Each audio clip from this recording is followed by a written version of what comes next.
All right, folks, we've got another edition of the radio show with Mark Lee. Getting ready to come your way once more and all of that.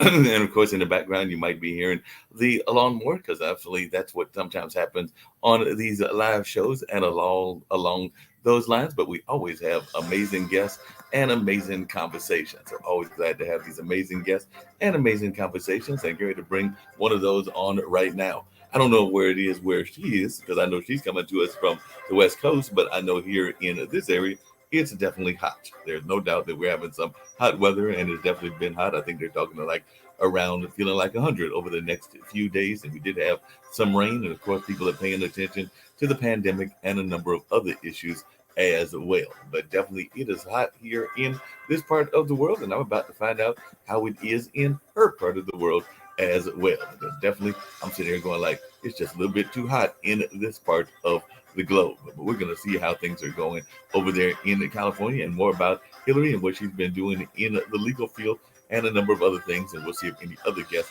show up as well. But definitely always glad to have the radio show here and all along those lines. So definitely glad to see you here, Hillary. Glad to have you here in here with me and all of that. But definitely, I'm loving that backdrop of yours. It looks like you're over there in the palm tree area of California and all of that. But definitely, maybe even in Hawaii. And I wish I was there in Hawaii or somewhere near some water and all along those lines. Because, like I said, it's definitely been hot here in this area. But how has it been where you have been?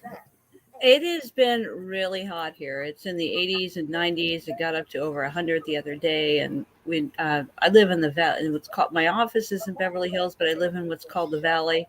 So it's sort of funnels in the heat. So it's been warm here and unseasonably humid. And I have thought quite a bit about the beach, and because there's a nice breeze and it's cooler and things like that. No, that breeze would be wonderful. I know I would definitely love the breeze as well and definitely need that breeze.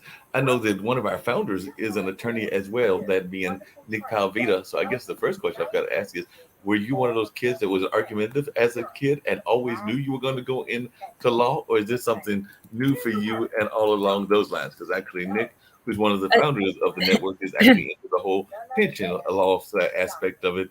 But definitely, I would love to know more about how you got involved in it. Well, my dad was a lawyer. My godfather's a lawyer, so I liked it. So they did transaction work. So I pretty much, I was a jock too, but I pretty much always knew I wanted to be a lawyer. It was a good gig. It paid pretty well, and it was interesting. You got to meet a lot of people, and you could really say what you thought, as opposed to other jobs where you could get fired for it. So this was actually an attribute you could have that was good. So I did, and yeah, no one was surprised I became a lawyer. I don't think. I mean, Nobody maybe was surprised at all. What no. did you do in the field of athletics? You said you were into athletics, and I know that I think the some of the World Games are going on in Eugene, Oregon. I was actually watching the track run where the Jamaicans swept 1, 2, and 3, and the woman that won apparently had her fifth world championship, which they said was definitely rarefied air because not even Usain Bolt had done that. I think he only had 3 world championships, whereas Miss Price, I believe was her name, has 5 now, as she won that championship yesterday. And I think the man had won 1, 2, 3 as well. And then I think there was a 1, 2, 3 in one of the field events as well. And then, of course, a lot of people have been paying attention to the tennis with the recent activities going on in there, the Wimbledon. And now I think people are preparing for the U.S. Open and all Yeah. along those lines. But definitely, what was your sport of choice? Mine was soccer. I played, through high school, and I played in college, and then I got fortunate enough to be invited to play for a pro team and a semi-pro team, and I played for them briefly, and then, I was in law school, so it was kind of hard to do both. And then I had sort of a resurgence about 10 or 15 years ago, and played to like the semi-pro level for a bit, but being a lawyer and doing both is not an easy task. But no, I really enjoyed it, and I also liked running and just doing things like that. And I think the important thing I took from it was staying fit, and just enjoying being outside and appreciating how lucky we are to be able to do these things, but not everybody is. So, and I love watching all the girls, men and women play, boys, girls, men and women. I'm just so happy for so many women who have so many more opportunities now to play, and to get scholarships, and to really have people see what they can do. Wow. That's amazing and everything. I know the Title IX has been in the news because that's been celebrating 50 years and all of that, and that was a major victory from a legal standpoint. So I was just wondering your thoughts around that, just as a legal kind of entity, because definitely it's 50 years in the making, and that's definitely what gave a lot of women avenues into sports, from my understanding. It was. That's very true. I'm actually going to an event next week. It's a presentation about the 50-year anniversary of Title IX, and I think we were very fortunate, and I was one of those first groups of people, just personally, that really benefited from Title IX. And a lot of Title IX, unfortunately, in those days was, look, you either share it with them or you're not going to play either. That was unfortunately where I think historically we were. I am just. I think it has a lot of work to do. I think there. I have some concerns about the legislation that is coming. I know, I do find for men and women that there is still quite a bit of ignorance about, or maybe some is ignorance, others I would say is just not lack of knowledge about what athletes go through, just emotionally, physically, financially, a lot of the other stressors. And in addition, just with collegiate athletics and things like that, I think there are a lot of aspects that maybe a lot of people who are not involved don't understand.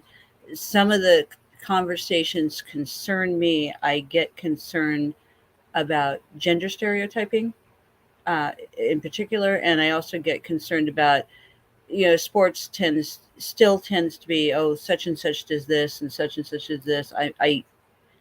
I get a little concerned that we still have so much of that, and I see very smart people having these conversations, which, if they would just hear themselves talk, have no basis in reality. But I think it's good that we are having these conversations and we live in an environment where we can do that. And I think Title IX was huge for so many people, not just for women. It really was. It makes a lot of sense. I had also heard that the sports news was in. We were actually talking about sports earlier today and illegal stuff, which actually was surprising me because one of our shows is World Edition, which is kind of like our news shows that we do Monday through Fridays. And one of the topics that came up was how we had a long conversation around the minimum wage and labor and unions and whether that was good or bad. There were some people that were in the business space that thought it was definitely not that great and all along those lines. But then, in doing some of my research, I found out that there was a recent decision that involved California and minor league baseball. So apparently, they used the minimum wage as part of their argument, and a bunch of minor league baseball players. And we have, of course, the Durham Bulls here, which is, of course, an internationally recognized because of the movie minor league franchise, and also the fact that they've won several of those minor league governors cups and championships in that sense. But I was just wondering, is that something that your own work has dealt with, and what your thoughts are around the minimum wage and its legal ramifications? I have not been involved with it in my practice. I mean, I've gotten a few calls about it. I do represent student and professional athletes, and often we represent because we do handle a lot of it, mostly because we handle a lot of entertainment. And what I do get a lot of, there are some who, for example, it's not uncommon in Los Angeles, which is sort of the mecca of entertainment, or New York, also where we have an office, where people have been involved in sports want to get into entertainment, and so they either want to get help for whatever reason. So we usually often help them with the transition and things like that. I, it has its pros and cons. I haven't followed it too closely. I can't. Again, I think where I am with this is the law is not evolved enough to be really helpful in this area, and it's done just enough to sort of open the door to other options, but I don't think it's fully corrected the problem either. And the law tends to reflect society, what's going on with society, as opposed to what could really correct the problem. So I like to see, I follow things like, women getting equal pay, that, whether or not these people should get paid anything, whether collegiate athletes should be paid and what their brand is and things like that. And I think it's all good discussions to be having, because I think, frankly, a lot of people benefit from these people's work, and others don't. And some people want so badly to be involved or play for the love of the sport, or know that this isn't their only option, or they may not have too many options. The higher you get up, the less options there are, or you may be in a geographic area, things like that. So I think it's a good conversation to have, but I don't think it's the final answer. And I think a lot of leagues aren't marketed too well either. So there's such a difference in different leagues as to the finances, which is always a consideration. So I I think it's a start. Let me put it that way. I think it's a start. That makes a lot of sense. One of the things that our founder talks about, and I'd love to hear your thoughts around this, is that he feels that our school system is not doing enough in terms of teaching very basic skills that we need. Like he oftentimes talks about that he wishes that we taught physical literacy and that we taught basic homemaking skills. He said, and as he looked around his house, going like, those dishes need doing, and all of that kind of stuff, and everything in that sense, and definitely some of the other skills that are needed as well. But I was just wondering your thought around that and whether that's something that you would like to see more in society, kind of these teaching of not just the STEM subjects and some of those other subjects, but just our schools going back to the old days of teaching some very basic skills that you need in order to live. Because a lot of people are not prepared for retirement. I know that was a conversation we were having on Economic Monday, which was one of our other shows earlier. And I know quite a few people that may not even have $100 toward their retirement when they probably need thousands and all along those lines. But I'd love to hear your thoughts from a legal standpoint.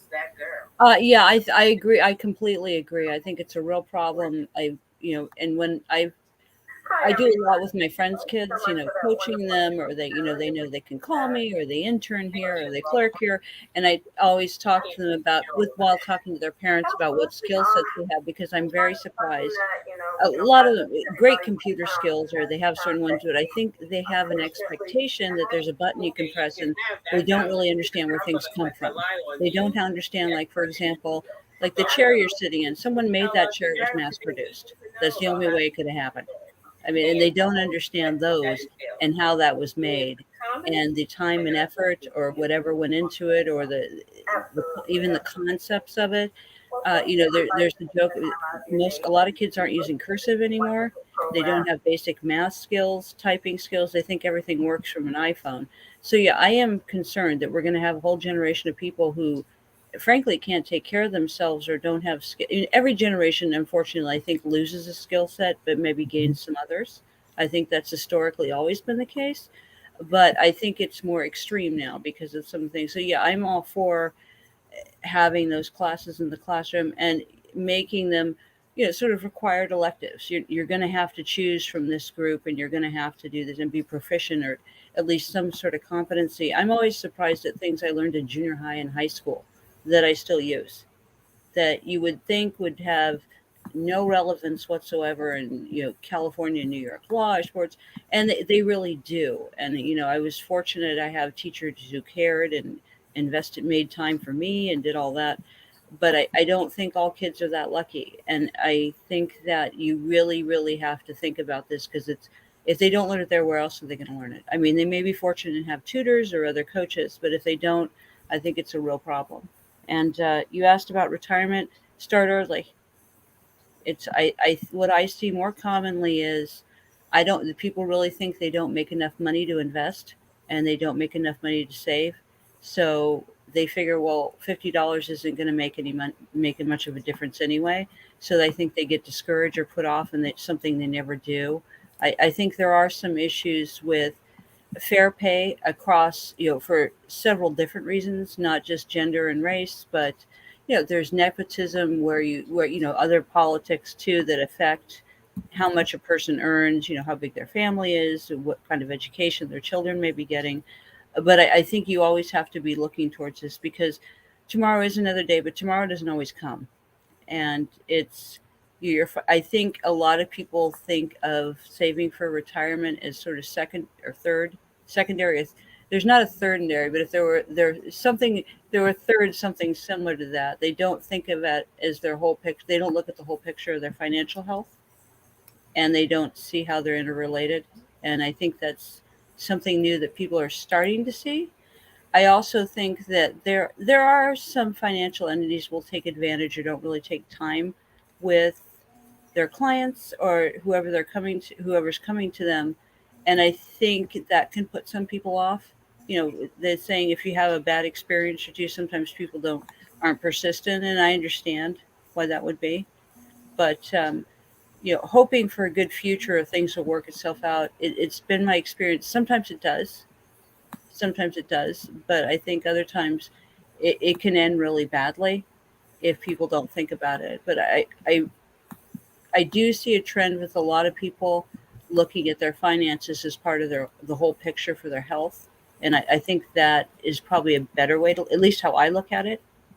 It's not just your physical, it's your emotional health and your spiritual health if you're involved in that. And your financial health is certainly one of them.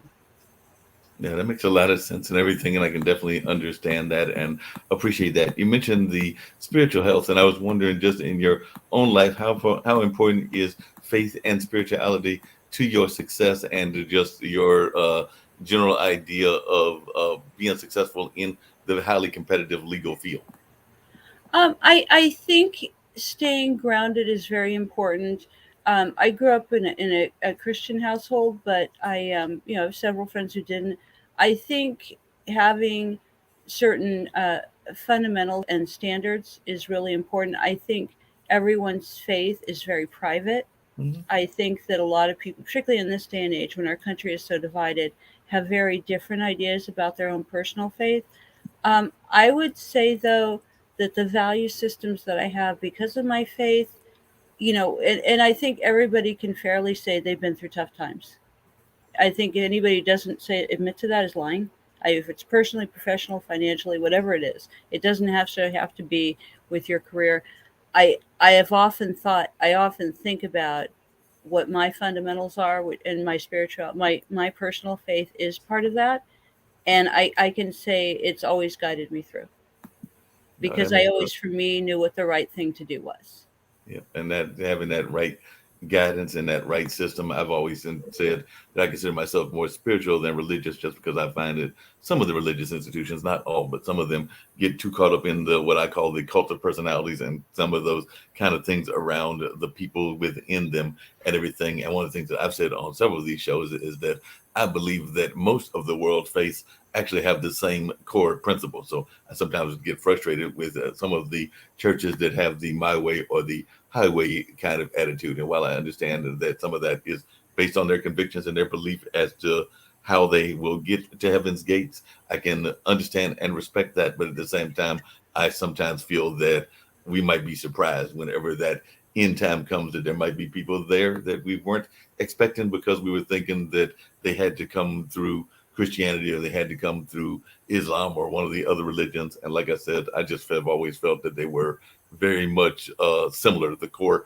principles. When you look at the core principles, which is respect thy neighbor, respect Mother Nature, definitely respect your family, and particularly your mother and father, and things along those lines. But that's just kind of my philosophy. Not saying it has to be everybody else's philosophy in that sense. But Yeah, I think that's very well said, Mark. I think that's true, and I think people have a lot of things in common and similarities that they don't always realize, and it's unfortunate that some of these, and I see it happen often in individual churches where it becomes more of a social scene, which is okay. I mean, that's great that people feel comfortable going that, but I think it does so to the exclusion of other people, or it may put on, at least it comes across that way.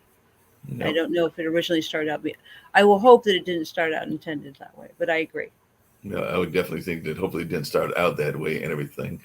We actually just launched a show today earlier, which was a show around Lamar Odom, who of course many people know for his basketball playing days there in the Lakers and other teams, but also for his relationship with one of the Kardashians, that being Khloe and everything. But I was just wondering what your thoughts are around people's misconceptions of Beverly Hills, because I know part of your practice is in Beverly Hills, and usually when people think of Beverly Hills, they think of that fast life of the athletes and the entertainers. And while I'm sure that that is part of it, and I'm sure that you get some of those as clients, I'm sure that there are other parts of it that people don't think about. And I'm always glad to highlight some of the parts of the world that people may have a misconception of, or a conception, perception, I should say, that is not just what we hear in the media and everything. Because I'm sure there are parts of even Beverly Hills that might be some corner stores or some places that are out of the way that people might not always go to because they're used to going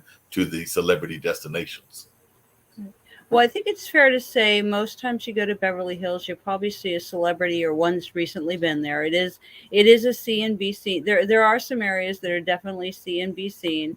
If you go through the hills to get to Beverly Hills, you go through Bel Air. There are the tour buses. I don't know if you there are literally people who there are literally people there want to see where the movie stars live, and they're like they have their maps and they want to make sure. But there are a lot of good hardworking people who have lived there. It borders West Hollywood and other parts. I mean, if you drive to Beverly Hills, the city over, depending on what route you take, you'll see apartment buildings, and there's the part of Hollywood which is very, very congested. And there are people, real estate agents, people who work with corporations. It's just sometimes it's a different type of client. Sometimes it's hard to see that when you have the gourmet cheese shop that charges, $45 a pound for I don't know what. And they have Rodeo Drive, which is everybody sees. So I think sometimes they don't see all that. They have very nice parks, local artists, real estate companies. I think when the pandemic hit, it was hard for a lot of people. A lot of people don't live in Beverly Hills either. I remember the first time I met someone who was actually from Beverly Hills. She's like, "Oh, I was born and raised there." And I'm like, "Really? Okay." I mean, to be sure, there are some people who think plastic surgery is normal at age 25, and that there are, Botoxing. There are those types to be sure. But I think by and large, there are a lot of good professional people, and I've met quite a few of them. They just don't want. They have a chamber of commerce. It is a little ritzier than I think you would probably find in, some out in the middle of California in a very small town. But I mean, a lot of that is perception. It's sort of like similar in Manhattan. This is the photo here. You see my background is downtown LA at night. It's on from our website. There are certain things that people expect when you come to Beverly Hills. So they do have a lot of that. It looks very grand. It really, really does. It's an impressive looking city. It's a very small city. Very, very small. You'd be surprised actually the geographic area. But there are a lot of good hardworking people. There's some restaurants there that people have been running for decades. And it's kind of, in diners. There's a diner that's a local diner that they've upgraded, and it's not much. It really isn't. It doesn't have all the decked out bells and whistles. It doesn't have the big signs. It's like the Bristol Dino that's just been there forever. And so it's nice. One of the things I like about Beverly Hills is you don't see too many diners that aren't run down. LA loves it. We love our diners here. I don't. Do they like their diners there, Mark? Oh yeah, we definitely love our diners in North Carolina. We've actually got a pretty good food scene as well as a pretty good food truck scene. And I do know, as I recall, I think the food truck scene actually started out there in California. I want to say it was maybe around the San Francisco area or something like that. But definitely it has migrated here and has definitely done quite well. And there are several of them, everything from Latin food to some African food trucks, just definitely some of those that are more traditional American foods and all of that. But there is definitely a very active food scene here, and there's some great restaurants of all sorts. We've even got a Zimbabwean restaurant, that being the Zwellies, and we've got the Palace, which is a Kenyan restaurant, and we've got Gorgeous, which is an Ethiopian restaurant, a number of Italian restaurants, of course, a number of Indian restaurants, and just a good overall food scene. So if you haven't been to North Carolina, you need to come and visit because it is definitely some good places to go and get some good meals. Now it's a little safer to travel. That's on my list because I'm going to a couple states this year, going your way that I haven't been to yet. So North Carolina is definitely one I've always wanted to visit. So now I know who to ask now when I need restaurant recommendations. Restaurant recommendations. I've actually been part of Yelp. I think I was a Yelp elite until this year, and part of that was just because of paperwork and not getting the paperwork in and everything. I probably could get that badge or whatever they call it for 2022, and I'll definitely probably try for 2023. But I think I had it for like about 5 or 6 years, and I'm also very active in the event planning space, so I know quite a few of the musical bands and festivals here as well. So definitely we have some tremendous festivals. I mean, in fact, they are just wrapping up or in the process of wrapping up the American Dance Festival. We have the Full Frame, which is a independent film festival primarily geared toward documentaries, that pretty much almost exclusively geared toward documentaries. And then we have some films that are dealing with like the LGBTIQ community, and they have a festival called Out South, and there are a number of other festivals. And then, like I said, some great musical events like Shikori Hills, like the Festival of the Eno, which we just completed. Because actually, I joked that that is my birthday party since it's always right on the 4th of July and also on July 1st, which is, or near July 1st, which is my birthday time. So I jokingly say that all those tens of thousands of people think they're coming for to salute Mother Nature and our state park and all of that, but it's really nothing but a big birthday party for me. So, like I said, I like to jokingly tell that to the owners and all along those lines. But it's real fun, and I thoroughly enjoy it and all in that space. So, definitely great things happening there and in that space. But coming back to you and everything, I also saw that you practiced in the District of Columbia, Montana, and New York, in addition to California. Those are vastly different kind of places. So, what were some of the things that you found of interest in those places, and what were maybe some of the cases that you remember that you don't mind discussing from those respective places? I know DC has definitely been in the news lately because of the Supreme Court and Yeah. all of its decisions, not just Roe versus Wade, but a number of other ones that have come out as well. So I'd love to hear your experience of being a lawyer in those respective places. Well, I would say DC is a very administrative hustle and bustle city. I think more as opposed to, California, which obviously has a different vibe, or New York, which is very direct and fast paced.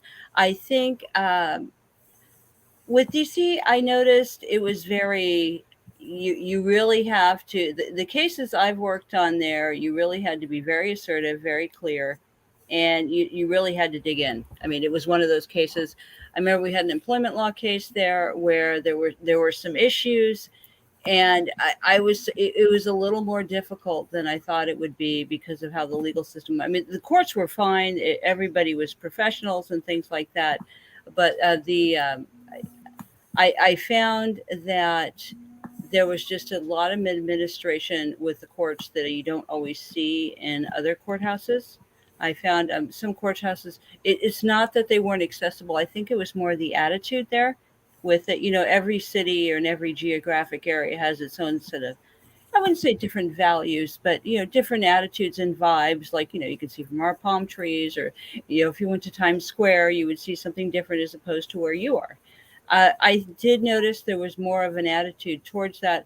Once it got done, I was impressed by some of the old English, that they still had, and I saw that in Montana too. Some of the cases, some of the things that you're like, oh wow, they still use this and things like that, because everything's developed at a different pace, or the pleading style and practice, how you prepare your paperwork, the words you use, sometimes mean the same thing but can be a little different. Mine in particular have been employment law cases. That's a lot of what we handle.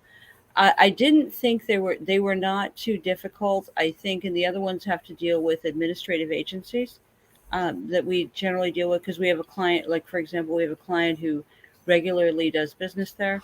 They were very fair. I thought, as a whole, I thought DC courts and agencies were very fair. You knew what you were getting, at least with the cases we had. I can't say that for all cases. I don't. I Obviously with the Supreme Court, we can't say that's always the case, Right. but I think that they were very fair.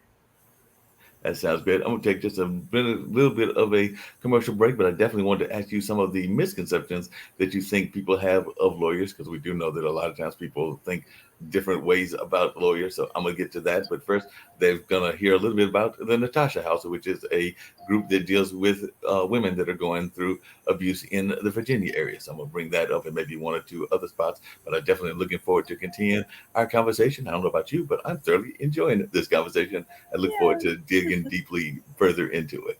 yeah, this is nice. I'm looking forward to it too. It is a gem, tucked away near a forest, a place where the lost are found. It is a gift of wholeness for those who are ready to receive it. A secret place where peace can be found in stillness. where you can finally stop fighting to survive and just breathe. Just breathe. Where accountability corrects and the word help is not a cuss word. It is the place that was thought of before you ever thought you needed it. It is where forgiveness starts and healing begins. Well, we are taught that when we put our hands to work, we can create some things. As we uprooted the weeds in the garden, it was a reflection of our lives. As we uprooted disappointment, as we uprooted pain, as we uprooted being traumatized. Because God doesn't deal with the surface. He gets to the root of it. We laughed. We shared tears. We shared our stories. We shared our fears, our dreams, our visions, our heart. We were more than just mothers. We were broken women trying to figure out how to become whole again. It became a place where homelessness became hopeless until we reached the bridge of wholeness.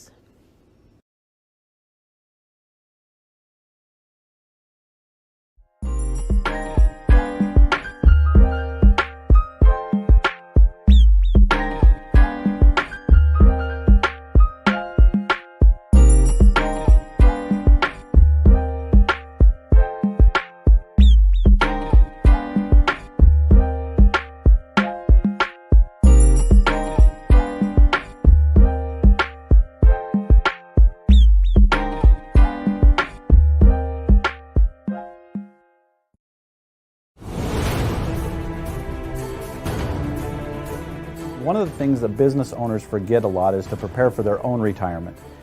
Hi, my name's Nick Palavita, and today I'm with a very special guest, a certified financial planner, a chartered retirement plan specialist, and president of National Pension Partners, Max Couliet. Max, tell me what you do at National Pension Partners. Well, Nick, we help successful small businesses and professionals put together retirement plans that provide them the maximum retirement benefits and big tax deductions at the same time.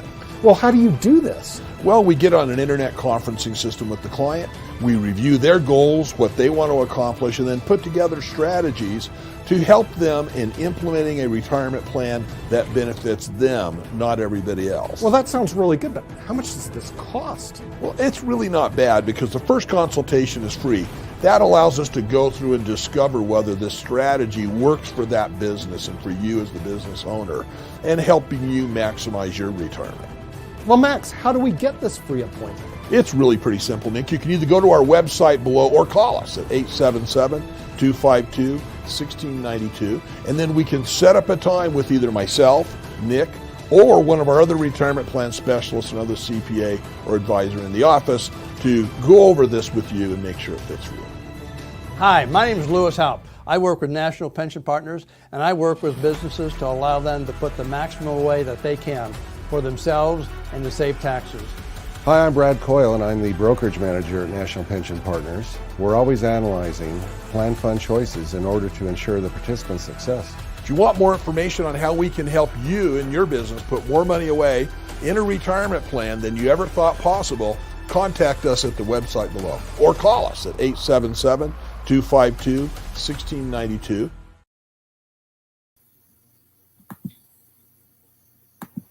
Like I was saying, that was actually a little bit of our founder, Kim Calhoun, is one of the founders, and she's an engineer. But as you can tell, Nick is a lawyer and definitely involved a lot in that pension space and all of that. But what is some of the misconceptions that you think people have about lawyers in general, and particularly lawyers that are involved in like those kind of litigations that you do? Because I do know some of that is entertainment and media law. And one of the things that I would just love to hear your thoughts about is, and I've talked to some of my entertainment friends about it, is how a lot of people are very good at the show aspect of business, not always good at the business aspect. And being having a good lawyer is one of those good business aspects. You probably need a good lawyer, a good agent, a good manager, and a number of other things if you're going to be involved in entertainment and sports and a number of other things in that space. But like I said, a lot of people, in terms of learning things, they learn about their skill set. So they might be great athletes, or they might be, whether that's football, basketball, or soccer, or they might be great musicians or actors, not always the greatest in terms of the legal aspect. I do know that there is a group called Volunteer Lawyers for the Arts, because I actually have a friend, Dan Ellison, that is very much active with that, because sometimes, unfortunately, lawyers' fees can also sometimes be a little bit too expensive for some of those people in those fields as well. So that's why I think Volunteer Lawyers for the Arts was started, in case you couldn't quite afford some of those advices that you needed, even in terms of contract law. But I'd love to hear your thoughts around some of those things that I just said, and also some of the misconceptions around law in general. Yeah, I know. I think if you're, it's great you're doing that. We do some pro bono work in the entertainment world too, just because if someone's new to the industry, they're not going to be able to, in all likelihood, probably can't afford us, or any other lawyer for that matter. I mean, it's a lot. It's a lot. Lawyers are not cheap. They aren't, and even the cheap lawyers aren't cheap, frankly. I mean, if you look at the hourly rate and what most people make, it's not. You look at it, you're like, wow, okay. I think I agree. If you're able to do it, having a lawyer or someone you can call to consult with is really essential, because sometimes it's what you don't know that can hurt you. And I know that for my, and not every lawyer knows everything. You're better off having someone who actually has experience in the industry. There are limits, though. Make sure they understand intellectual property, because one person may say, I'm an entertainment lawyer, but I don't do intellectual property, or I'm a defamation lawyer, but I don't do contracts. There are different aspects, for example, of entertainment law, and that is a good example. And like a lot of like what we do here is we have a lot of lawyers here who have different skill sets, because a client may come to us and have a business law question, but they really need help with real estate. And you always see these clients, and I always felt badly for them when they keep getting told you'll need this kind of lawyer and you'll need this kind of lawyer. We don't do that. So you could have an average everyday person who probably makes a good salary and needs 6 lawyers for something. They need estate planning, business planning. There's an intellectual property planning, and there's a real estate aspect of it too. And it can, and like, oh, you need a contracts lawyer for that. So I think people got so specialized for a while that it wasn't really benefiting the clients. And so I agree. What things people don't know about lawyers? Let's see. Some of us are limited in our skill sets. Just because you have a lawyer does not mean that they know everything. So, for example, we handle intellectual property, but in California, you have to have a specific kind of license. So just because I know something about entertainment law does not mean that I'm going to understand, merchandising or licensing of a particular product over in another state. Sometimes I think there's that tendency to think that your lawyer knows everything, and they don't, even if you have a general practitioner, which is making a comeback. And I'm really glad to see it's kind of like the local doctor you can go to for pretty much everything. You can go to the local lawyer and they can help you with quite a few things, maybe not everything. I would say everything you read on the internet is not true. Sometimes we get a lot of people coming in and saying, oh, I saw this on the internet and this one's signed, and you're looking and like, oh dear. I sometimes a lot of lawyers will consult with you for free. And I think there's always the concern about how much is this costing me? How much is this costing me? How much is this costing me? I would say some lawyers there are different types of lawyers, and that depends on personalities. Some do, trial work and are in the media like me, but there are other lawyers who do corporate work and that you never hear of or see, and they're doing a lot of good work. There's some lawyers who work for companies. I think each lawyer is individualized, but I think people tend to put us all together, because law is kind of one of those areas you may respect it or like it, but you don't really know what it is. And I would say that I would like to think that a lot of lawyers do have good hearts, and there are a lot of them that will donate their time to a lot of causes. And I've seen it sometimes it really is just a matter of ask. because I've seen, even in Beverly Hills, where you think we'd have the snottiest, I don't have time for anybody but me, lawyers. You see a lot of lawyers who are willing to contribute their time. And I think there is a big untapped market out there of contributions. I think part of the problem is sometimes when lawyers are asked to do things, it's a huge commitment, and people don't always realize that time is money, that law is business. And I think a lot of people want to talk about justice and we've got to go in, but law is a business. So what people don't realize is if I handle a case pro bono, my staff gets paid. I'm not asking them to do it for free. And there are other considerations about running a law firm. And I think sometimes people lose sight of that. So I think it's always important to remember that about lawyers. To be sure, there are some who are not good examples of anything, and I think there's that murder case over in South Carolina, which I've been following, which is really sad. And there are some instances where lawyers are always involved in this, but I think by and large they're hardworking people who want to help. But I do think there's a lot of untapped markets with lawyers.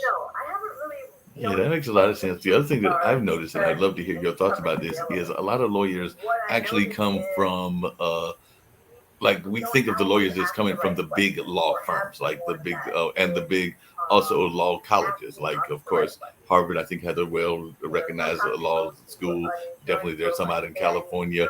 Actually, surprisingly, one of the ones that's in our HBCU, North Carolina Central, has a pretty good national reputation, even though it's with an HBCU and is on a smaller campus and everything. But I'm just wondering, do you think that sometimes lawyers get caught up in this need to go to elite law schools? And are there a lot of law schools that aren't necessarily elite, but still do a great job? Like, I know that there's some people even locally that have been in North Carolina that have gone. Oh, I think there definitely is. I'm actually, well, my dad and my godfather both went to Harvard. But I think traditionally that was it. You went to the big schools and then you were going to make it and you were going to do well. And if you didn't, it's like, oh, sorry.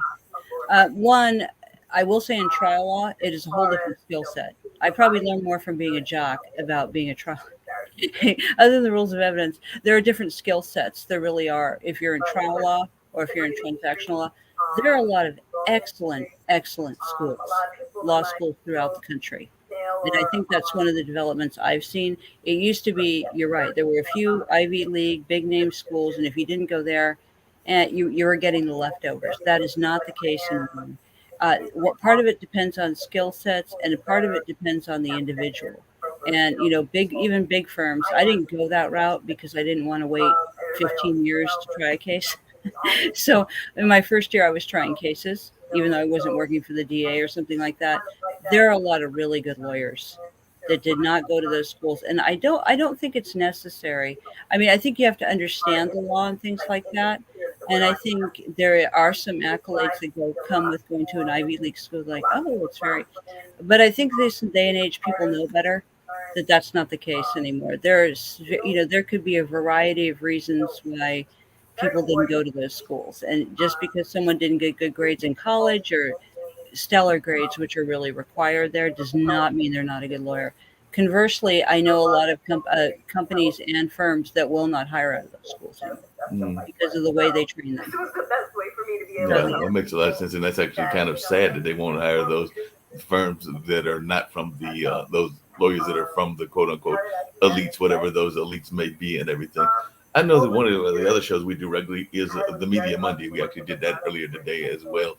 And there's been conversations around media and media libel and just the power of the media and all of that. And I did see that part of your background is media law and all along those lines. And of course, we're glad to be kind of the small fish in the big pond, because there's all these big powers that be in the media, like the ABCs, the CBSs, and the NBCs, and of course other major media outlets. And of course, we are now basically creating what amounts. Nick and Kim came up with this idea along with other people's support, and now I'm kind of like the de facto program director of creating like an internet media outlet. And we're not the only one. I know that David Grasso, who comes on our show sometimes, is actually head of Bold TV, and they do like a series of various vignettes, because they're gearing more toward the youth audience. So theirs is probably like more like 15 to 20 minute segments, where ours might be more hourly and all of that. But I was just wondering your thoughts around the media landscape and law around the media landscape, And to some degree, I would love to hear your thoughts about defamation, because I sometimes think that it is not as easy to do as you think it is, and sometimes it's a lot harder. It is, and we do a lot of defamation law after the Johnny Depp Amber Heard verdict too. We've had a big uptick in calls. People are, and some of those are good and some of those are not. What I will say is, I think I've seen a trend towards anytime someone gets, for a few years it was, I got a bad review on Yelp, I want to sue. There's been litigation around that, and it's, doctors and lawyers and public figures, what you can and can't do. Media is becoming almost like a fourth dimension in law. It has become, like you saw the Britney Spears case that was tried out here. A lot of that was really excellent PR. Mhm. I mean, it was the way it was handled, the way what was released and what it wasn't. Not that it was surprised. And I think that Miss Spears had legitimate claims and really was a victim. I was on her side with that. And I think she really was taken advantage of. But that's a good example of how effective use of the media can really help your case, because she not only had this huge following, and again, not everybody's going to have a career like Britney Spears. A lot of people are business owners or things like that. What I have seen is courts are starting to become a little unwilling to entertain these motions. We have what's called an anti-slap. So if you're making a comment on the public interest or truth, you can knock a case out real early. I've seen a real trend in California and New York. Courts are going to see these through. So I think I'm hoping this ushers in a new age of people being a little more civil to each other, because I think some of this has gotten way out of hand with people filming each other and the comments they make. There is the aspect of, I've done a lot of work in domestic violence, but I will guarantee you that goes into other industries. We do a lot of employment law work, and the issues you see there, other than because the workplace can be like a second home, as much time as you spend there. We do see a lot of that. I think media is a very effective way to use it. I like that people are able. I don't think the juries always get it right. I don't think the judges always get it right. But we're people. We're human, right? We make mistakes, or maybe we don't. We see something other people don't. Or sometimes we're in a position where we have to follow the law. Judges have to follow the law. Or as lawyers, we have to say, I know this happened, but it matters what we can prove. I think that the media, I like the silent. We have a new act in California, I will say, it's called Silence No More Act. Mhm. And it means victims of sexual assault can't be forced to sign an agreement as part of a severance or separation agreement or anything else that requires them not to talk about it. Wow. Because you used to see these things. Historically, women were highlighted more, but men, you go through this too. They do. And for several different reasons. And I like the trend where they're having, the person could just get paid off essentially. Right. And maybe they needed the money, if it was somebody who didn't make very much money and they needed to get another job and they wanted to save their reputation, they're almost victimized again. They could throw some money at it and they go, let's just go away. And I've had clients come to me and say, just pay him and do whatever, and we're just going to do this. I'm like, yeah, you can't do that anymore. So there really were people who believed this, and it was just the cost of doing business. Okay, I'll give this person $25,000. That's the end of it. They can never talk about me again. I like the trend they're having, and I think the defamation bolsters that to some degree. What I do get concerned about is I see people are legitimately victimized. I have one in the media right now that I can't discuss the details, where there is hands down no question that he did it. And he was threatening to sue her for defamation and just to intimidate her and scare her. I don't like the use of the media for that. And I think, there's always the question of whoever has more money, whoever may have a little more power, may start a campaign to try to attack people. But I do think in certain cases it's become very, very effective for people. And I think with things like the podcasts like yours, the use of the internet, that there are, you don't just have to go to the local paper anymore, because then it was a matter of whether you got your picture in the paper. And if you didn't, no one else was going to know what really happened. I think there are a lot of other outlets now. I think there's maybe too much media right now, but I will say one of the nice things is you can get your story out there. I want to thank you for all that you gave us, which and I'm really telling you helps that people. featured examples And I on the think that that's stage nice. in my But what head I do now see is a trend of moving people forward of because getting their feelings hurt and wanting to sue. And I don't think the law was ever intended for that.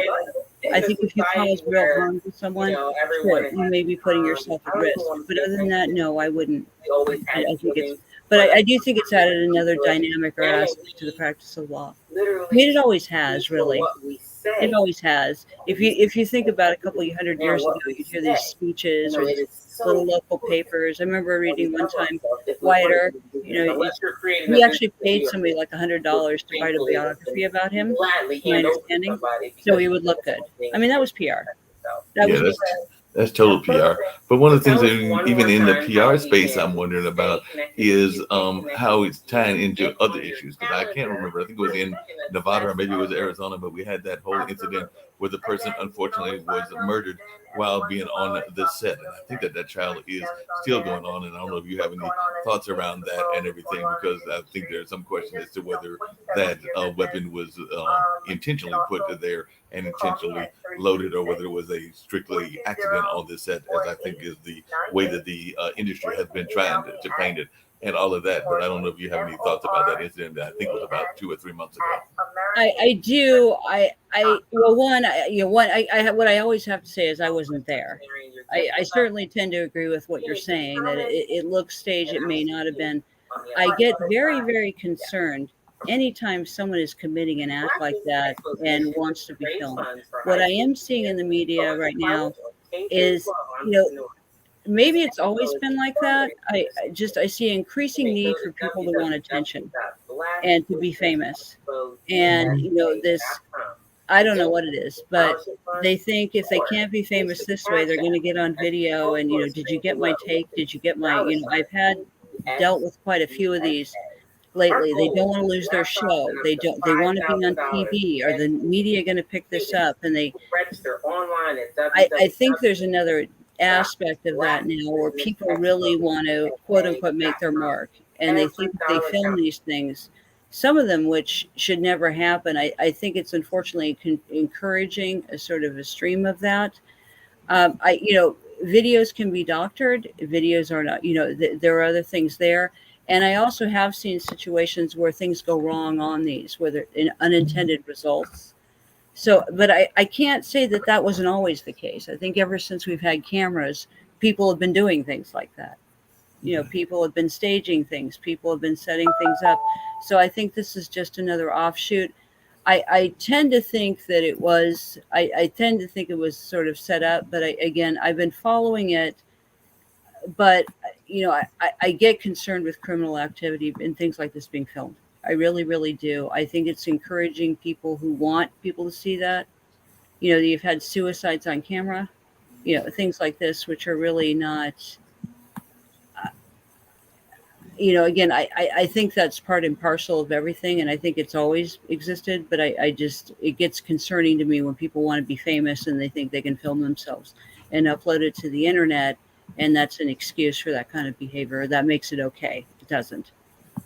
Yeah, I definitely agree, and I'm thoroughly enjoying our conversation. I'm going to bring up a couple of other spots because we try to take breaks in between so I can catch a breath and everything, and then we'll be right back with continuing this conversation. So hopefully you'll stick around and continue this great conversation with Miss Hillary Johns, and she's definitely given us a lot of great legal insight. Genius is common, and I will see you. You know that song, More Than Words? Gosh, I hope your culture is just more than words. More than words on a wall, more than words in a handbook, more than words on a website. More than words. How is your culture showing up, living and breathing every single day? Food for thought. My name's Shelley Smith, and I am your culture curator.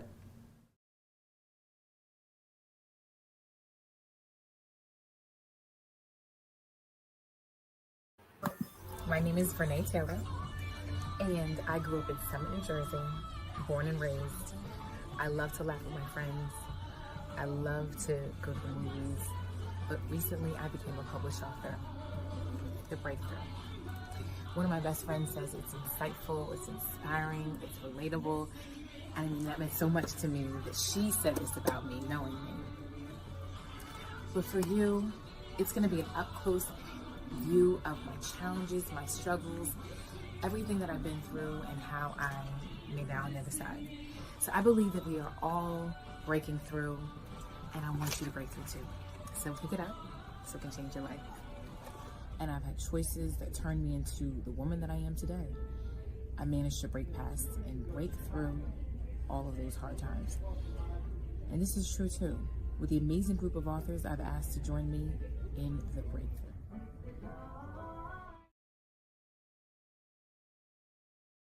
I'd like you to imagine with me, if you will, opening an app where you can collaborate with like-minded individuals from around the world, get inspiration and in-app tools to launch and grow your business, as well as share your knowledge and earn compensation, all in one app.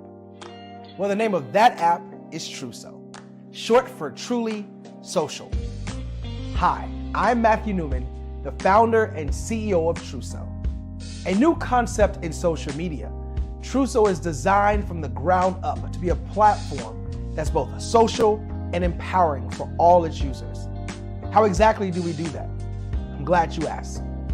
First, Truso brings the world together via video. Psychologists assert that video provides a significantly more effective connection than audio only. When you enter a community on Truso, you're face to face. Second, on Truso, you don't have to have 1 million followers to monetize. Our business model allows all hosts and moderators to monetize, no matter the size of your following, by 1, producing fee-based content, and 2, inviting others to join the platform as subscribers. Even more, Truso has an in-app resource library with over 100 free resources, forms, and documents to help you build your brand and grow your business. Third, Truso is inclusive. The deaf and hard of hearing communities make up 360 million people worldwide. Unlike audio-only apps, Truso embraces this community, providing a networking platform that allows them to participate via video and closed captioning. We even have a deaf and hard of hearing foundation in the works as well. Fourth, Truso is both social and safe. We refer to Truso as a virtual extension of the beauty shop, barbershop, and brainchild of the community. A place where there's laughter, along with wisdom, growth-oriented conversation, and genuine connections in a safe space. Truso even has proprietary security to ensure we maintain a safe environment for everyone. Where are we at now? Truso is live, y'all. We've launched in beta, and we're acquiring users daily. We have an incredible development and marketing team, plus amazing celebrity influencers at the table, helping us spread the word around the globe, beginning within the African diaspora and beyond by creating a safe space for growth, connection, and collaboration. We're truly excited about Truso. We've created something special for which there is a global market. And we invite you to embark on this journey with us as a shareholder. The future for Truso is truly bright. Join us and let's go there together.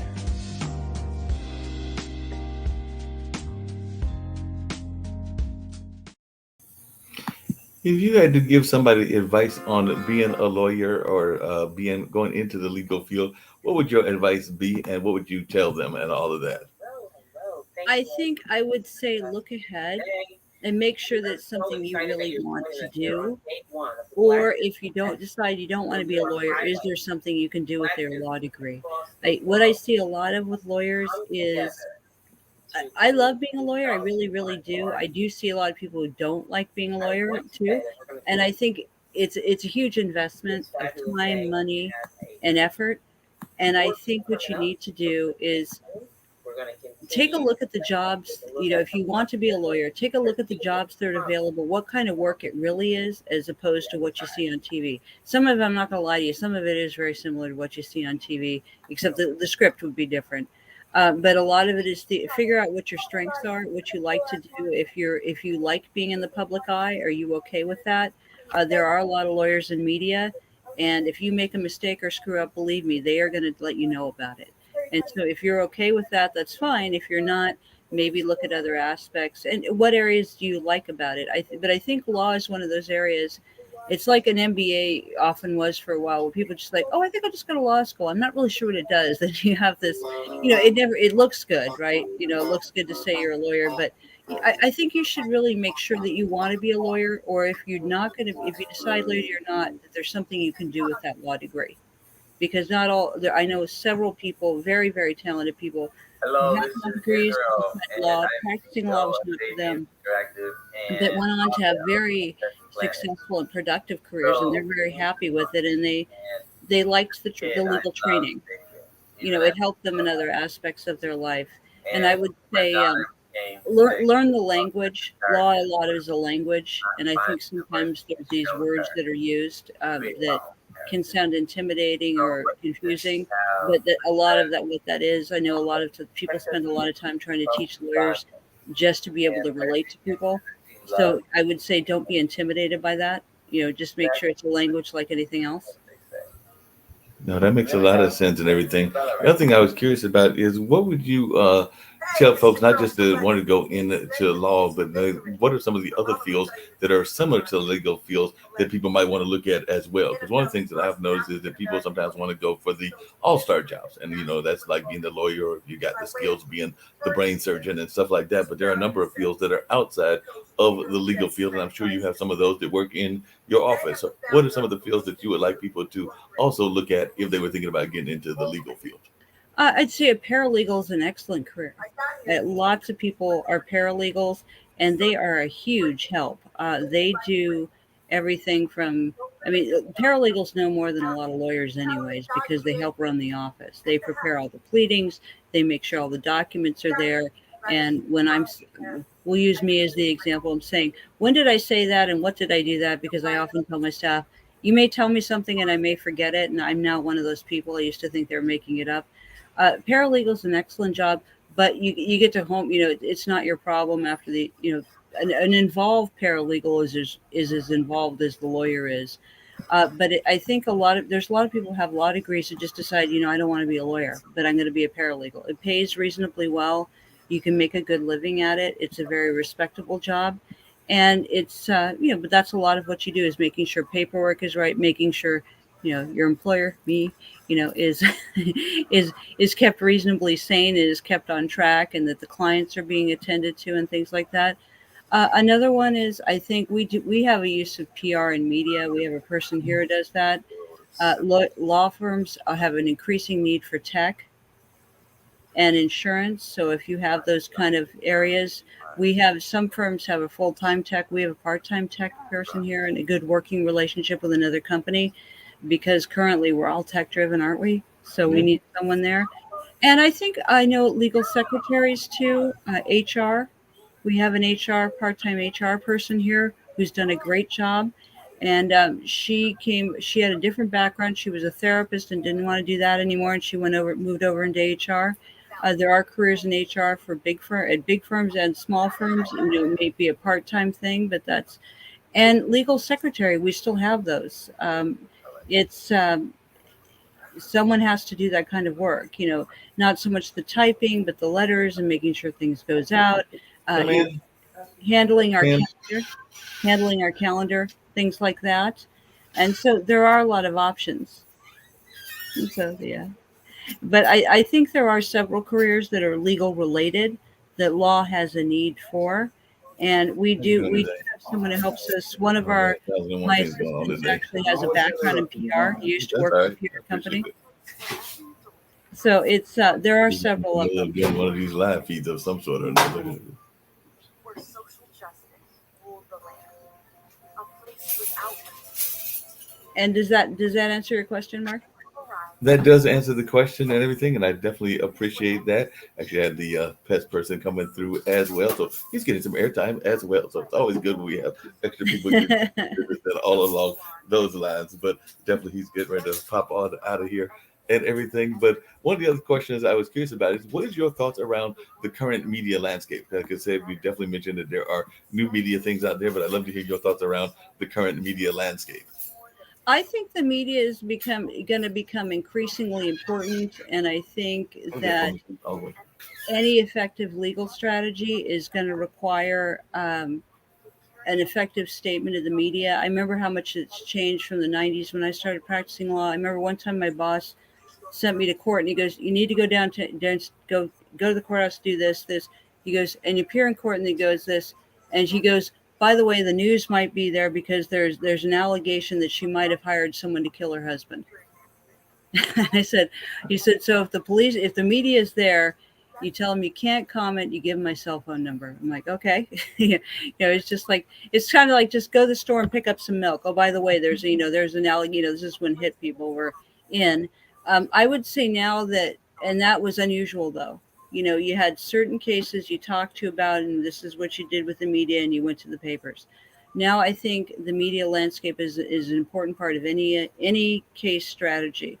One of the first things I think about now is if this case ever went to the media, because they do periodically, even if it's not a celebrity or public figure or someone very famous, you don't know if this is the one the local news is gonna pick up, or it might become a test case. So I think I always think about that kind of angle. And I think there's a lot of interrelationship, which I didn't always realize. I mean, I realized it, but not to the extent. When you're trying a case, you always have themes and things you discuss.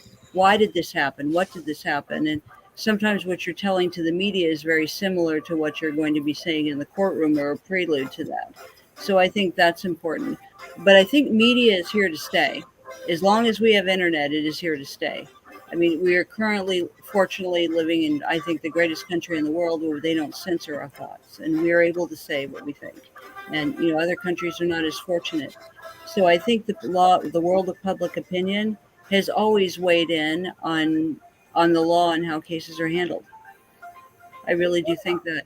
Whether or not it influences a verdict is another thing. But picking juries, for example, you have the classic where, sometimes attorneys will move to change venue. They go, "I can't get a fair trial here because of the perception." So I think media is going to become increasingly important. I think people who are able to use effective PR strategies are going to benefit, but I think there are limits. There are a few cases in the media lately, and for confidentiality reasons, I can't mention them. But I do know that people are also starting to identify it for what it is. They're distinguishing, which I'm glad to see, is the public is distinguishing, which they've always done, distinguishing between that's a PR move as opposed to that's true. Right. Because I think there was the tendency to say, well, it's on the news, it must be true.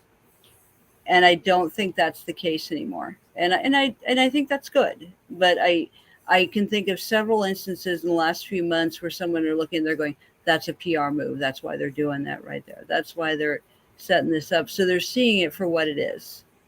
In those same kind of respects and everything, I was wondering how you're finding the new media is dealing with this whole legal aspect. Because I know that there's a lot of people that are having whole discussions around defamation and around people's belief systems in things like Clubhouse and in things like Facebook and places like that, where a lot of people are able to present their side of an issue without necessarily having the factual basis, or just kind of like giving their opinion. And in some cases, it might even be alternative opinions to that is the mainstream opinion. Because we do know that there have been times that, of course, the government and others have wanted us to put certain viewpoints out, say about COVID or a number of other things, and then people on Clubhouse may have an alternative view. And that's just one example. I mean, we can even go into space exploration and some of the other things that are out there. I know that one of our commentators jokes about the flat earth people that are still out there, even though they're not a lot of them, but there are some people that believe that the earth is flat. So I was just wondering your thoughts around how this new media landscape that is more expansive is also impacting your work as well, because there's a lot more media now with more people having the voices, not just here like with what we got on the podcast network, but with a number of other things as well. I as a whole, I like it. I like that people are able to express their feelings, because I think there were times when you only had one, everybody was very quiet about it. No one talked about it except maybe a close friend, and you were concerned about it and you went to the news. And if you didn't see it that way, there was something wrong with you, or you were wrong. That was the prevailing view, or at least how people, I think, were made to feel. And so I do think it's healthy. I do think sometimes it goes a little too far. I think there are people who are oversharing. which is to be expected. But I think it's healthy to have the dialogue, because if you don't have the dialogue, then where are you really? If you don't have the dialogue, are you back to this point in history where people sort of suppressed their feelings and didn't talk about it? I mean, that's a large part why we have things like the Me Too movement and things like that, because you realize that all these people were staying silent, and there were a lot of them. And so I think it is healthy. I think, there are people who take it too far. There certainly are, but I think as a whole, and there are people who certainly abuse it. That's unfortunate. I think sometimes those people are, I do think from a mental health perspective, I get a lot of feedback. I mean, I wouldn't want to be a kid right now. I would not want to deal with all the comments and all the, I think it is used for other purposes, and that is media. But I think it is good. I think that it's giving people a voice, but I also think it's creating in certain generations, particularly the new ones, a lot of anxiety, because everything you do is online, very public, commented about, and privacy has gone away to some degree. It's I was commenting to a friend of mine the other day because we were looking at something, and I go, 20 years ago, if you walked into a building and people were filming you with cameras and doing all this, you would be horrified. Certainly when I was a little kid. I mean, that was just something you didn't hear except in a futuristic world. And now we're to that degree, we're here. So I think it does have a different set of problems. I get concerned that people think that people substitute online interaction for personal interaction, which I think is unfortunate. I have friends who have their friends call each other on the phone and talk to each other instead of texting, and they're surprised about. It's surprising to hear that that's not the norm anymore. So I'm not saying it's a bad thing, but I think that they are. I think there is a piece missing here with the online social interactions. But I don't think that's a bad thing. I think having a dialogue is good. I think the anonymity can be a problem on occasions because people just push a button and they don't think about it. Yeah, they don't push a button, they don't think about it. And I know a lot of times there's also whole conversations around the way that different mods have different mod styles, whether it's on Facebook or whether it's on YouTube or whether it's on Clubhouse or a number of other things. So I know that that's been a conversation as well, because some seem to be more aggressive and more confrontational, whereas others seem to be more conversational. So definitely that is some of the things that happens as well. So I'm not sure what your thoughts about that are, but I agree with you about that kind of anonymity and how there are some kind of times that the conversation seems to go in a direction that it doesn't need to go in. No, I agree, and I think part of that is just having a discipline. But I do think, with any new technology or progress, there's going to be the part that's very respectful. There's going to be the part that abuse it, and I think those are the ones who are really pushing in a direction that is unhealthy and maybe a little scary. And I'd like to think that most people like to be within guidelines or reasonable or respectable, but it's also a way to share their views. But I do agree that there are some people who are pushing conversations in an unhealthy way and frankly a scary and dangerous way. But but I think it's like anything else, any other system, any other means of communication. There are going to be, unfortunately, people who abuse it. Historically, that's always been the case. There's always been these few who do that. I like to think that there aren't as many as those. I do get concerned. It's just like anything else where an individual or group can dominate a conversation and sort of try to take it over for their own needs. So a person who, really does have something to share doesn't feel comfortable sharing it. I think that's always been the case in verbal conversations, in classrooms, in boardrooms, in meetings. And I do think that happens online too, because as most people know, once you hit that button, you could find it later. Right. And the difference between having a conversation where you go, God, I mean, and I've had conversations like, don't you remember we talked about that? I'm like, I may have said that. I don't know. I honestly don't remember. Whereas if it's filmed or videotaped or recorded, it's always there. And so there's that, whether or not people will keep these things or what will happen to them, I don't know. But there is that sort of permanency where something you say now, you may hear about 20 or 30 years from now is a little concerning.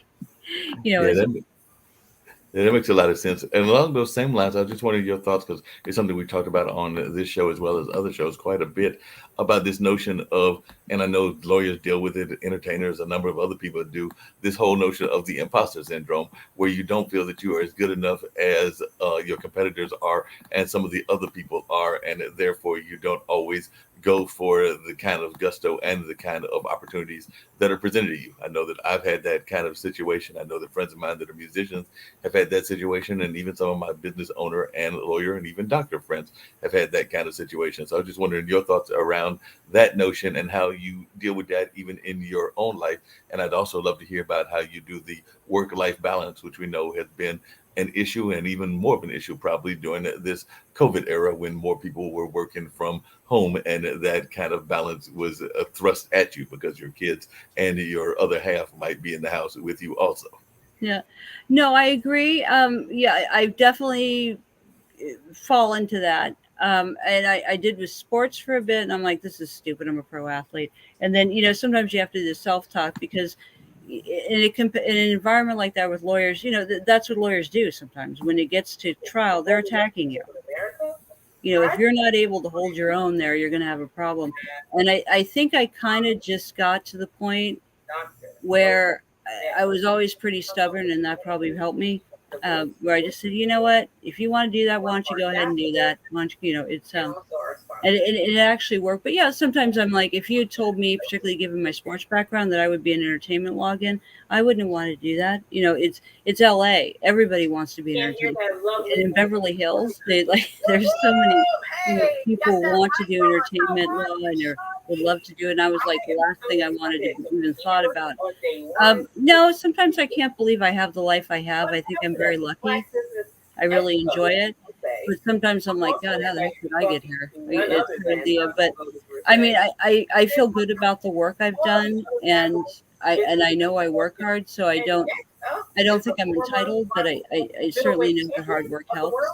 And and I had help too. I had lawyers in my family. I had excellent role models of people who were very supportive, throughout the way. So and still do. So when I call them for advice, or something like that, that always helps. It's but I think the important thing is never believe your own hype. I sometimes I see these people and they become I always tell everybody, if I ever become like that, smack me, please. It's I think I feel very fortunate. I really, really do. And I think being a lawyer is an honor and a privilege. I really do believe that. And I get to be a part of something that really helps people and it, has real value. So I feel very fortunate. But yeah, there's some days where I'm like, and some days I have to sort of sit there and go, I'm dealing with people's lives here. It's not really about me. Right. It's Yeah, that not. makes a lot of sense. What are some of the most, and no, there's some that you've mentioned that you can't talk about, but what are some of the most notable cases that you've had that you are able to talk about from your past that you are proud of? So some of your proud moments that you've had of some of your past cases. I won a case a few years ago where this person had really been through a ringer several times, and we won at trial. We had to go through trial. It was nasty, and there was witness intimidation and things like that. And she got to get her life back. And I remember it was just such a good feeling to be able to help her and to do that. The first time I had a case that went up in appeal that it won at the trial level was nice. It was a question of law that we still use today. And I'm like, no, I can tell you that's true because I handled that case. This is exactly how it's going to go. And it's sort of, and we helped establish a company nationally and internationally with several different areas. And it was a little messy before, but I liked being able to do that. And we represented a celebrity in their production companies, during this whole transitional time. It felt good to be able to help them, say that they're doing this right and they could feel good, and then they weren't was worried about legalities anymore. So I would say some of those. I have a case now in the media. If we win, I will tell you. But it's I've won some Title IX cases that I feel very good about. that I think were good feelings to know that we were really getting the right result, because the law doesn't always get it right. And sometimes it's just knowing that you've helped someone move from a very difficult place into maybe a better place. That you've helped them with a very tough transition. It's not always about the result. It's going, if they've moved through that, they're no longer in this crisis-oriented, very stressful time. They've gone through it, and maybe it's because the result was good, or they now have more confidence, or it's finally over for them. That I think with them several times, I felt I've given them finality, and they're good with that. And that is a good feeling to know that I've been able to help them through often a very difficult time in their lives to go forward. So that's what I would say. That's some good advice and everything. Now, what advice would you give to other people that are thinking that they want to be lawyers? They're thinking, I want to be a lawyer in this day and time, and therefore I'm going to talk to Hillary and I'm going to find out how I can become a great and a successful lawyer. So what advice would you give to folks? Yeah. I'm happy to talk to you. I do mentor a lot of people, and I'm happy to help, and I had a lot of people help me. I would go talk to lawyers. I would see what law school is. Law school to me was not fun. A lot of people feel differently, made a lot of friends. I didn't enjoy it. I would make sure that I would make sure that you have people who always be around people who are better than you at what they do. It's same with sports. It's the same with trial. And so you should always be around. I always try to ask advice from people who really know something that I don't, because that's how you learn. You should never be afraid to learn from people. And that means, asking questions. And it's okay if you feel like you're going to look stupid. So what? So does everybody else. It's if you're going to be a trial lawyer in particular, there's always that thing where people are going to make fun of you or whatever. I mean, get over it. It's always better to ask. And frankly, you'd be surprised how many people, but always look to people or ask advice from people, and surround yourself with people who are really, really good, because you'll learn. Either they have more experience, or they have more trial wins, or they have different perspectives. And I would also say, ask for people who you can call and ask for advice periodically. A lot of people are happy to help. And you should always look for people who have, I'm not saying devil's advocate fighting, but it's always good to consider other viewpoints, because once you think you know everything, you don't. And law is not about getting the right answer. It's about getting other people's viewpoints, because some of them are really valued. Like I always tell my staff and people I know, I go, please tell me if you have other points. And they do sometimes, because that I hadn't thought of.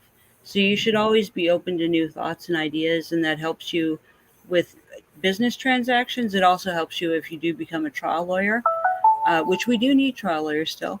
It's if you do, because sometimes they'll think of something that you hadn't thought of, and you may see something in a whole different way. No, that makes a lot of sense. And all along those lines, we mentioned earlier about the Supreme Court and everything. And I know that Nick has actually had the pleasure, or just pleasure, depending on your point of view, of taking at least a case or two to the Supreme Court. And I was wondering if you had that same experience. Definitely, I'm thinking practicing in D.C., you probably did. And what that experience was like for you. And do you think that there needs to be some, in your thoughts, and if you don't mind sharing them, restructuring of the Supreme Court? Because I know there's been talk about everything from age limits to having more Supreme Court justices and all along those lines. But I'd just love to hear maybe your thoughts in that space, if you're comfortable with sharing your views. No, I am. Thank you for asking. I have, the extent I've been involved with the Supreme Court is, we submit support briefs. There have been several briefs on like the issue of, for example, what a public figure has to prove liable, because they're talking about revisiting the issue of libel. So we've been very involved in that. And there are several issues there. And we've worked closely with a few firms who've argued some of these cases, including individual rights. And I also have a close working relationship with a colleague of mine who argues them quite often. And that's the extent of ours, but we do provide what's called, while we're not in the forefront, we do provide a lot of support for the people who are in the forefront, because I think that's, people contribute in different ways. I think the current Supreme Court, unfortunately, makes me sad to see how divided our country is right now. But I do think, there are age requirements to become members of the Supreme Court and the president, things like that. I think there should be at some point, I think there are age limits, and I do think they should be imposed. And I am very much in favor of expanding the Supreme Court and having some additional persons on the Supreme Court. I really think that it's, I saw something on, it was a news clip the other day, and there was someone holding up a sign saying "Make ours a Christian nation," and they were sitting in front of the Supreme Court. I mean, that's not what it's intended to do. I think there are Congress and the judicial the executive branch have checks and balances. Every other judiciary system in the country, every other one, has some sort of checks and balances in a disciplinary system. The Supreme Court doesn't. I think they really. I'm not going to get into what I think of some of these rulings, but I think that there isn't that there, and I think that is a real problem. They are Supreme Court justices. They are not royalty. That is why everybody came over to this country, as that all started in the 1700s. So and again, I'm not saying that, I can't imagine a more difficult job, particularly these days. But I do think that I would be in favor of expanding the Supreme Court. And they need some sort of system in place. And again, I've heard quite a bit of information on the recent rulings. But again, I don't know the full story. I'm sure there are things that I do not know that are not publicly known. But I think the direction is headed here. You can't have the public lose confidence in judiciary, and that's what's happening right now. I think the latest poll I saw was less than 20 to about 25% or less people think that the Supreme Court would do a good job, or it was actually, that's not good.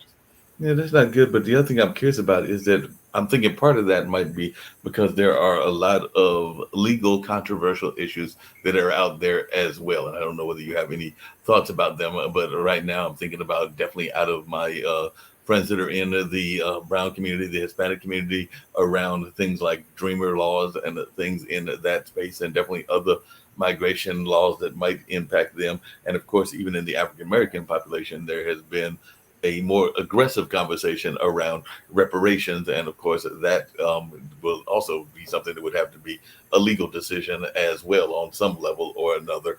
And so I'm thinking that because of these kind of issues, and of course, there are issues around food issues and health issues as well, and environmental issues, that is probably not helping the Supreme Court or any of the courts in terms of their popularity, because a lot of the things that they are facing are very controversial. And I just named a few of them in terms of like environmental impacts and gas impacts. I know that even with some of the people that want to get some of the different types of alternative energy, they sometimes face legal things as well. And then they go against some of the existing industries like the coal miners and some of the nuclear industries and things along those lines. But I just wondered, do you think that some of you mentioned the divisiveness, some of those polarizing issues are also impacting the popularity of the courts? No, I think so. I mean, it definitely makes them a lightning rod, particularly when you have divisive issues like that. When you rule on this, someone's not going to be happy. Right. Yeah, and so they're not going to like them because how could you rule in our favor? And that often happens with judges, and I've seen it at the trial and appellate and federal levels where you see the judge makes a ruling, the person doesn't like the judge. Right. Yeah, they're not going to like the judge. You're not going to rule in my favor, then I don't like you. Then. Yeah, and I think that's very true. I do think they are ruling as some deeply personal issues, and that I can remember in my lifetime. I don't remember the Supreme Court ever having this many, really, really, really important decisions to make about very big issues. So yeah, I do think that definitely contributes to it. But I also think our country is sort of in a state of crisis right now. And I think that it has been for a while, and you're seeing signs of this too. So I think that's contributing to it. So I agree with you, though. I think that's very true. Anytime you have a controversial issue, someone's not going to like it. No doubt. And those controversial issues are definitely things that people will be thinking about. Well, I told you I was going to have you for about an hour and a half, and I think I'm actually going to carry you a little bit longer because I actually think I said 30 minutes. But definitely, as I sometimes get into these conversations, they get so deep and personal that I'm going like, hey, wait a minute, I could talk to her forever and ever. So even though we're Oh, winding thanks. down and only got a few more minutes to go, and I know you probably got to get back to work, there are certain things that I always get all of my guests to share. And one of those is how people can get in touch with them and all along those lines. And the other thing that I try to get all my guests to share, because we are an international platform, is their thoughts of positivity and their thoughts of a positive message that they would like to share with our global audience. And then kind of twisted into that, and it was something I was thinking as you were talking. I was wondering if you've had any pleasure of doing any international law, and if so, what your thoughts were about the international legal system as well, and if there were any legal systems outside of our United States system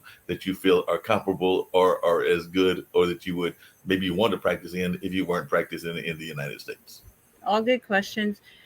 Yes, I would say my message to you is believe in yourself. You got to believe in yourself. I mean, I don't, not trying to convince yourself. You really have to have a conviction that you know that you can do something. And I see self doubt and lack of confidence as barriers to a lot of people. I mean, there are other realities too, and but I think we're very fortunate that we live in a day and age where a lot of the impediments that we had before, even from when I was a kid, are either now illegal or don't exist. So do believe in yourself. You will find a way to do that. You may have to do some things, and I don't mean illegal or bad things. You may have to work a job you don't like or something like that for a while, but please stick with it if you really want to do this. It's almost always worth it. And it's so I would say yes, I have practiced international law. We do a lot of work in those areas, and particularly the kind of work we do. We are actually more and more doing work with companies, countries, individuals, and we also have several Americans who go over for whatever reason. For example, celebrity may go to another country and they may do work there, and so we're doing a lot more work with the international courts and dispute resolution. I think I like the EU very much. I think the UK is super. I think that there are, I really liked it there. I think it's, the times I've spent over there. So I think I would probably be living there if I didn't live in the US. I like Canada too. I haven't done as much work with that country, but because of where some of our offices are located, I have. I don't know that I would move to Mexico, but I know that a lot of people love it. But I'm from San Diego originally, so I grew up very close to there and am very familiar with it. It's not my preference, but I know a lot of people really enjoy it, and there we have a lot of expats there. And what was the other question? Oh, the ways that people can get in touch with you and everything. But before you get to that, the other one that I was curious about, and it's actually one of our shows that's here on the network, is Weed Wednesday. And I know that Jeff Eichen has been very much involved in trying to get people out of jail for what are considered a nonviolent offenses, and particularly those around marijuana and cannabis and things around that nature. So he definitely, and he sometimes has as a special guest Tommy Chung on that show and all along those lines. But definitely he's involved in that space, and we do know that a number of our states have loosened their rules, I should say, around cannabis and hemp and things of that nature. So I was wondering if you have done any work in that field and what your thoughts were, if this is maybe a new prohibition lifting kind of era, because we do know that we had that kind of period with alcohol, and then things became much more looser with alcohol, and maybe we're getting ready to head into a looser period with those kind of things as well. And I'm sure that Mr. Jeff, who is there in one of the West Coast states, I'm trying to remember whether it's Washington or Oregon, would be interested in hearing your thoughts, if you have any, on that particular issue as well. With respect to hemp and cannabis, yeah, I think we are entering that era. I do, I get concerned about addiction, which is rampant in our society right now, unfortunately. And I think there are a lot of people who need help. I think that what you're seeing is a real extension of a lot of other laws that are going into effect because it is a drug. And it's not like you had too much sugar, had too many cigarettes before you went into work, is it? It's closer to having a few drinks and coming into work. So I am seeing a lot of workplace issues. I am seeing, or I don't know how healthy a practice it is, just for your own physical health. I am very, like it's never really bothered me that it's been legalized. I just think it's like anything else. It's subject to abuse, and that's what concerns me. And addiction really bothers me. When I've seen people, what it's done to people's lives. So I do get concerned about this. Maybe another. There was a time in this country, I think heroin and cocaine were legal, weren't they? I I mean, think you're right. I need to double long check that. a long time. I know cocaine was. Yes. A heroin, I'd have to guess, but I think it was brief. But I don't know that it's a healthy direction, but I certainly respect everyone's right. But the problem is, it can become another drug that can be abused, and it does impair you.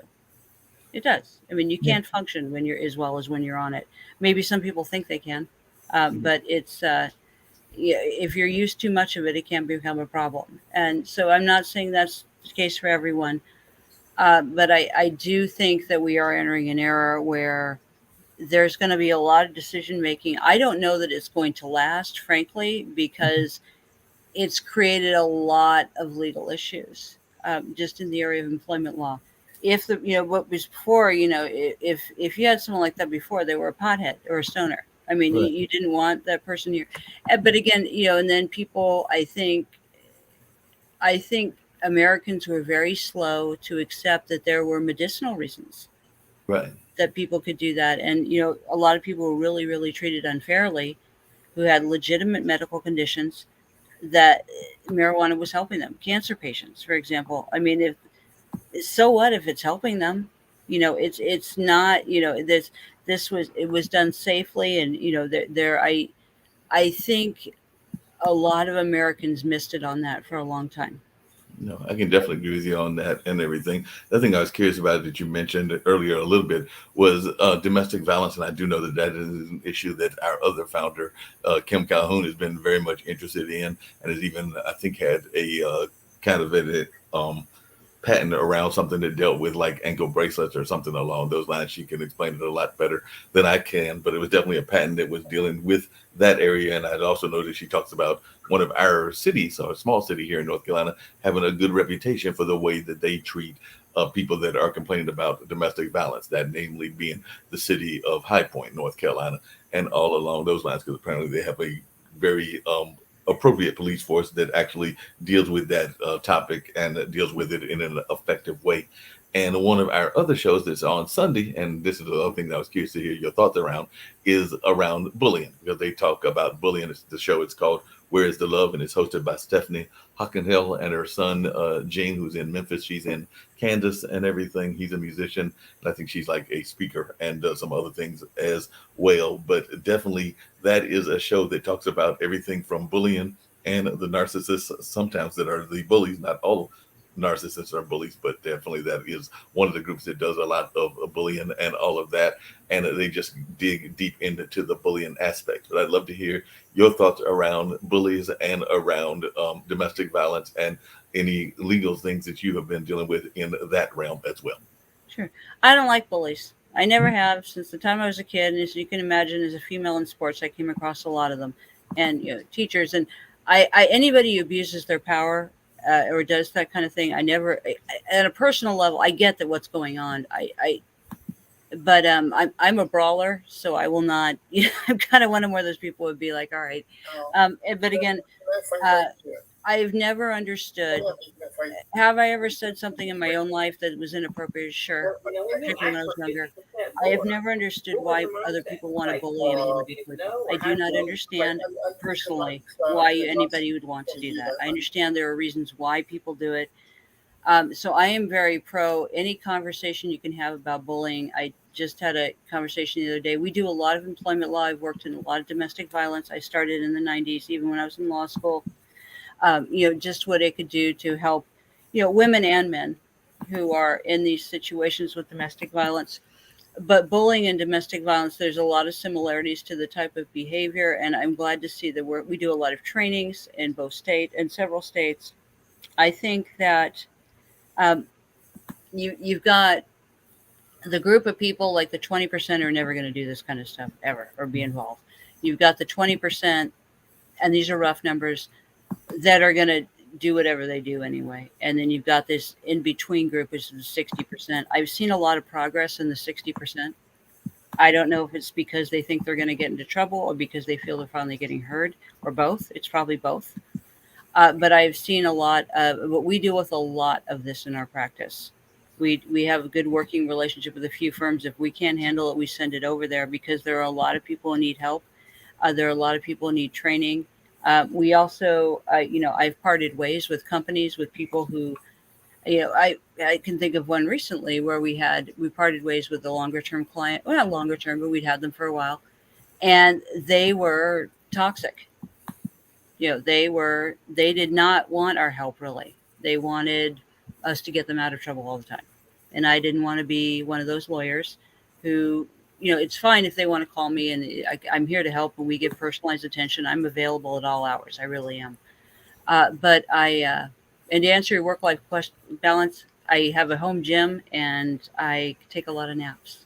And I have a great support system.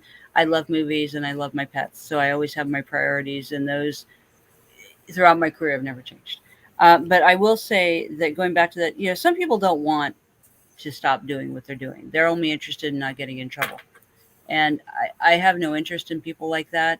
I think that it's good we're having the dialogue, but it's been such there's a lot of people really, that's their main skill set. And I am hoping that changes. Yeah. And, I just see a surprising amount of bullying and intimidation. What is a good sign, and a really, really good sign, particularly in California, New York, is these are no longer legal. And I don't know if it was ever legal, like maybe it wasn't in the books that way, but it was accepted behavior. So the person, it was sort of a joke for a while. People would complain we're seen as nuts, or like, well, what's the problem? Come on, calm down. I'm really, really glad to see that we have more rules about that. California is really, really good about it. There's still domestic violence issues, but the courts will believe you. I mean, there's not. I think you still had this 20 or 30 years ago. You sort of had, well, that's a little crazy that you're suing your employer because you were harassed at work. Why do you have to get a restraining order? That seems a little extreme. These days, I think it's more readily accepted. I think the stigma is, for the most part, gone or going away. And I think that's very encouraging to some people. And I think that people tend to believe it more often. If you complained about a bully 20 or 30 years ago, it was a big ordeal for the victim or the person who was being attacked. That was the common problem. And I think to some degree we've put that on its head, and I hope it continues in that direction. I'm not saying just because someone, there are some people who will abuse that too, but I was reading a statistic on domestic violence just the other day because I was thinking about someone who actually believes that, for example, if a woman gets beaten up, that, well, you probably provoked him. No, you did not, unless you attacked him physically and he was defending himself. And those are limited. You do not. No one deserves that. That's not true. But I was looking. One of the ones that came up was false claims, and they had done a study of several thousand people, and I think it was an impressive amount. I think of the several thousand, and it was over 10 or 11,000. Only 6 were false claims. Wow. And is that always the case? No. But I like what I'm seeing with this trend where they're not dismissing, going, oh, you're going to ruin his life. And, there's not that kind of stuff. I mean, that's considered ignorance these days. Does it still happen? Sure, it does.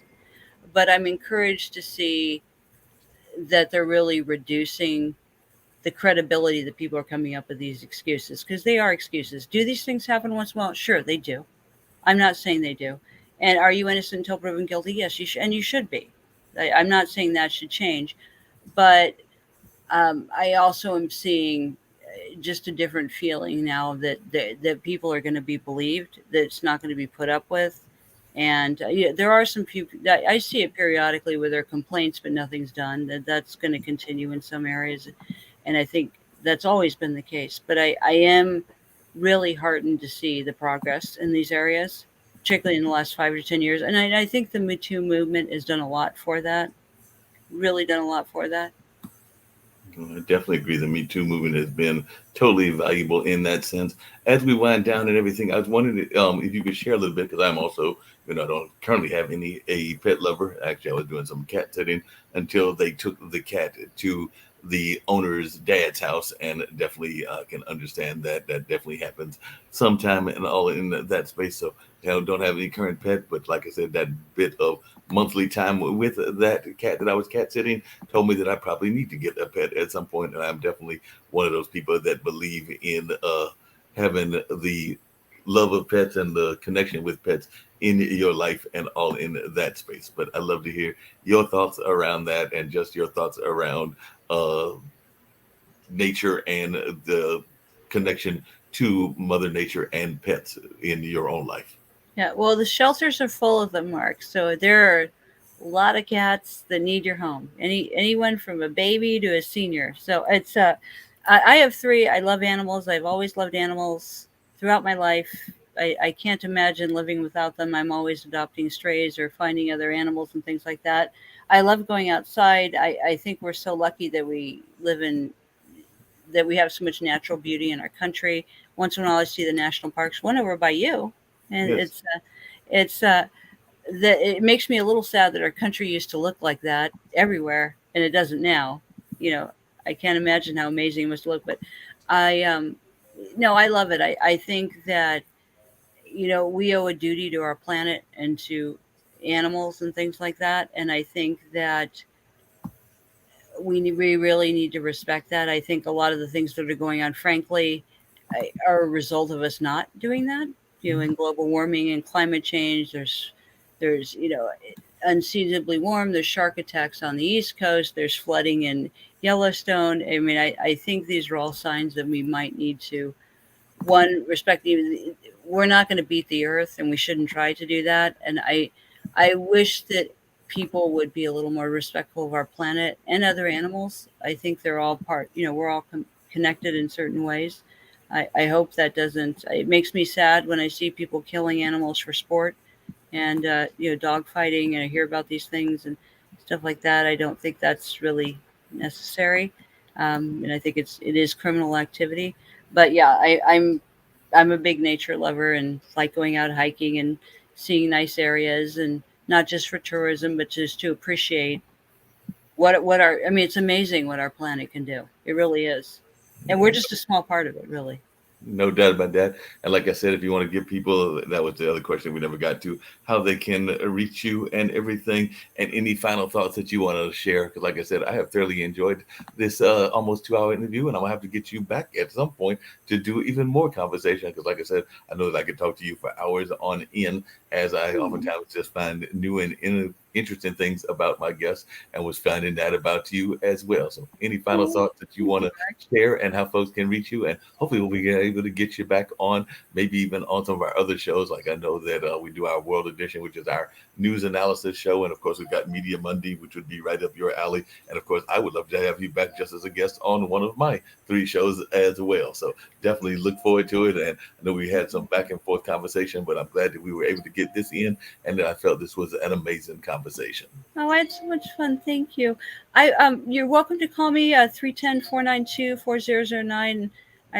We answer at all hours, and or you can just email me, Hillary at hillarytriallawyer.com, and 2 L's. And I would say I would say take care of yourself. I think sometimes people forget to do that and push externally. I just think in times like that, look inside yourself and really assess yourself. I think it's really important, and believe in yourself that everybody and each person has value, and each animal, and our society as a whole. I think we'd be a lot better off. And if you are being bullied or there's domestic violence or things like that, there are people who can help you. I think one of the nice things about the internet, I was just saying the other day, there are a lot of resources out there online to help people, and not only to educate yourself and to learn, but to help you. And there are people, whatever situation you're in, look, you'd be amazed at the resources online. that are available. And I think sometimes whatever you're going through, it doesn't necessarily have to be domestic violence or bullying. People don't always realize that there are other people who probably share their experiences. And I would really think about that just from a learning perspective, because I think there are a lot of ways to learn. And we are fortunate, being in media like we are now with the internet, at least at this point. I mean, I don't know if the internet's going to last forever or not, but there's a lot of information out there, and a lot of things you can learn. So use it. I mean, not just for social chatting and things like that, but use it. It is there. I definitely agree. And like I said, looking forward to seeing you back in the near future. I'm going to actually bring on the robot that kind of introduces me at the beginning and also gets me out as well. So thoroughly have enjoyed this conversation. And like I said, look forward Mark, to seeing you back again in the near future. this was so much fun. Thank you for having me. No problem. Glad to do it.